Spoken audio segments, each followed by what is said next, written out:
सब एक है, हम सब एक है, एनएफपी जिंदाबाद एनएफपी जिंदाबाद, कोण म्हणते मिळणार नाही, इतल्याशिवाय राहणार नाही, कोण म्हणते मिळणार नाही, इतल्याशिवाय राहणार नाही, एनएफपी जिंदाबाद एनएफपी जिंदाबाद।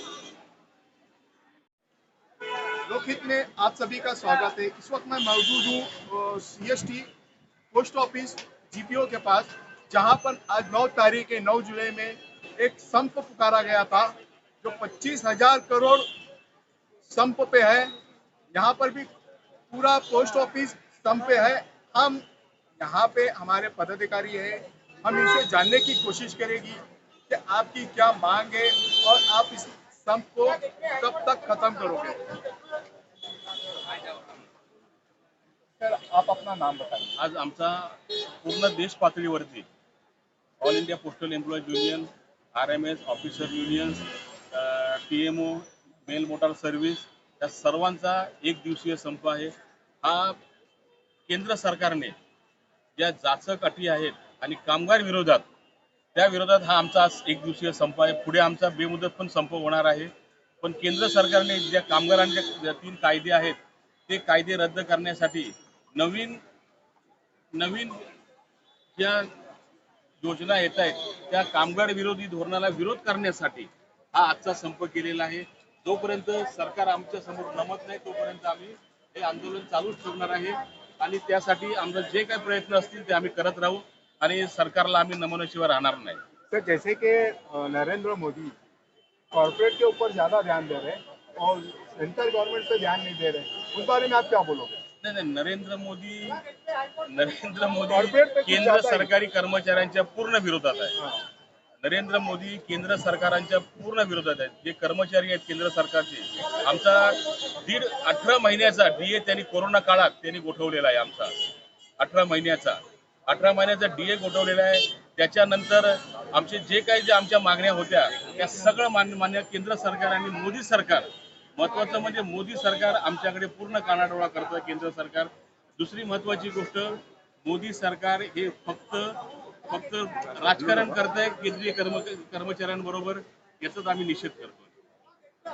काय मांग येते? आमची याच्यामध्ये प्रमुख मागणी एकच आहे की जी पोस्टमनच्या बाबतीत जी IDC इंडिपेंडंट डिलिव्हरी सेंटर आहे ती बंद करा। इंडिपेंडंट डिलिव्हरी सेंटर 1 जुलैपासून जी चालू केली आहे ती 1 जुलैपासून चालू केलेली असताना त्याच्यामध्ये ज्या मूलभूत गरजा आहेत पोस्टमनच्या त्या अजिबात नाही आणि अक्षरशः IDC हे एक दबाव तंत्र चालू केलेलं आहे पोस्टमन वर्गावरती, पोस्टमन आणि खास करून पोस्टमन वरती असं आहे।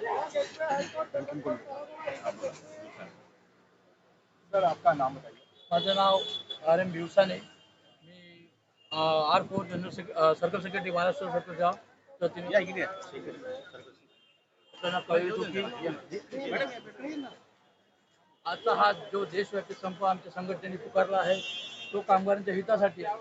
त्याचं कारण असं आहे की सरकारने ज्या आमच्या कामगारांच्या विरोधात ज्या नवीन ऑर्डर इश्यू केल्या आणि कामगारांच्या खाजगीकरण करण्याचा विचार चाललेला आहे, हा त्याच्या विरोधात संप आहे। तुम्ही बघत असाल की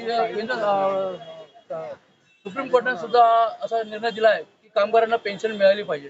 तर कामगारांना पेन्शन न देता त्यांना नवीन काहीतरी एक UPSC IPSC असं एक नवीन धोरण आणून कामगारांना जुन्या पेन्शन पासून डावलण्यात येत आहे। तर आमची प्रमुख मागणी येत आहे की कामगारांना जुनी पेन्शन मिळाली पाहिजे। 7वां वेतन, 8वां वेतन जो त्यांनी घोषणा केली 8व्या वेतनची, त्याच्याबद्दल काही पूर्तता माहिती दिलेली नाही जनतेला। फक्त नावाला दिल्लीचं इलेक्शन बघून त्यांनी स्वतःच्या फायद्यासाठी हे 8वं पे कमिशन डिक्लेअर केलं राज्यसभेमध्ये, परंतु त्याचं काय प्रयोजन काय आहे, कसं काय देणार या गोष्टीचा काही अजूनपर्यंत तुटता नाही। त्यासाठी आमची ही दुसरी प्रमुख मागणी आहे। आमचे कामगार जे काम करत असताना अचानक त्यांचा दुर्दैवी मृत्यू होतो, तर त्या कर्मचाऱ्यांना ताबडतोब 6 महिन्याच्या आतमध्ये त्यांच्या मुलांना किंवा नातेवाईकांना जे कोणी असतील त्यांना कामावर घेण्यात यावे अशी आमची प्रमुख मागणी आहे। सरकारने त्यामध्ये अट ठेवलेली आहे की 5% कारण बघायला सांगता येत नाही। आता अजून पेंडिंग केस पडलेले आहे भरपूर, 200, 250, 300च्या पेंडिंग केस पडलेल्या आहेत, पण त्यांच्या सुद्धा लोक भरती होत नाही। तर आमची एवढी मागणी आहे की 5% तुम्ही अट ठेवलेली आहे ती अट काढून टाकावी आणि जेवढ्या केसेस आहेत त्या सर्वांना कामात समाविष्ट घेण्यात यावे। खाजगीकरणच्या नावाने जे सरकार चालवलं आहे, आता आमचं RMS सेक्शन आम्ही RMS वाले आहेत. RMS सेक्शन आमचं RTNच्या नावाने खाजगीकरण केलेलं आहे. सर्व रेल्वे ही सत्ताने आम्हाला बोगी देते. रेल्वे हा कमी खर्चामध्ये आम्हाला देवाणघेवाण करते. अख्ख्या देशामध्ये आमचा तो देवाणघेवाण होतो कमी खर्चामध्ये. परंतु तो कमी खर्च डावळून RTNच्या नावाने जो लाखो रुपयाचा भ्रष्टाचार झाला, तुम्ही बघितलं असेल की आज राजस्थानमध्ये लाखो रुपयाचा भ्रष्टाचार उघड आलेला आहे. तर अशा या भ्रष्टाचाराला आम्ही विरोध करत आहे आणि आमचा RMS सेक्शन पुन्हा चालू करून आम्हाला RMS जिवंत करायचं आहे. आम्हाला कामगार जिवंत ठेवायचं आहे, डिपार्टमेंट जिवंत ठेवायचं आहे. सरकारने नुसतं खाजगीकरण ITच्या नावाने ICच्या नावाने ऑफिसर मर्ज करून कामगार कमी करण्याचं धोरण केलेलं आहे. आमची याला विरोध आहे. कामगार भरती व्हावी. गेल्या 1994 पासून 95 पासून कामगार भरती झालेली नाहीये आणि सरकार सांगते की आम्ही 2 लाख करोड नोकऱ्या देऊ. कुठून देणार तुम्ही? जर तुमच्या खात्यामध्ये भरती करत नाही तुम्ही नोकऱ्या देणार कुठून? बाकीच्या लोकांना यंग जनरेशनला त्यांना नोकऱ्या फायदा होणार. लाखो लोक बेरोजगार आहे. आज जर फॉर्म तुम्ही बघितला असेल तर डिपार्टमेंटमध्ये 5,000 भरती निघाल तर 5 लाख फॉर्म भरतात. तर कसं काय पुढच्या यंग जनरेशनला ही सुविधा मिळणार? कसं काय डिपार्टमेंट आम्हाला आश्वासन की आम्ही तुम्हाला तुमच्यासाठी काय करतो? डिपार्टमेंट सरकारी कर्मचाऱ्यांसाठी अजिबात काही धोरण घेत नाही आणि काही निर्णय घेत नाही. जो धोरण घेतात ते कामगारांच्या विरोधात, जे ऑर्डर काढतात ते कामगारांना दाबण्यासाठी.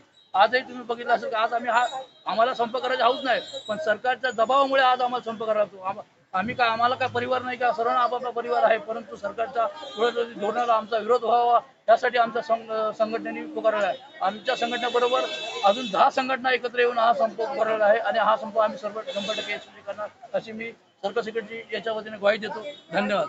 पूर्ण पोस्ट ऑफिसमध्ये कामगार एक पण कामगार नाही आता. नाही, काही संघटनांनी तरी सहभाग घेतलेला आहे. ते नेहमीच असतं की त्यांचं नेहमीच तत्व आहे की तुम लढो हम कपडा संभालता है. अशी काही संघटना आहे, बाळगूट संघटना, की ज्यांच्यामुळे पोस्टर थोडाफार डाग होतो, पण त्याच्यावर काही फरक नाही पडत. अख्ख्या महाराष्ट्रामध्ये आमची NFP संघटना 99% ही एकत्रित संघटना आहे आणि ती संघटना 100% संपर्क यशस्वी करते. हा इतिहास आहे, आमचा इतिहास आहे. ते येवो नाही येवो आम्ही कोणाचा विचार करत नाही. आमच्या घराला आग लागली आम्हीच विचारणार, असं आमचं धोरण आहे.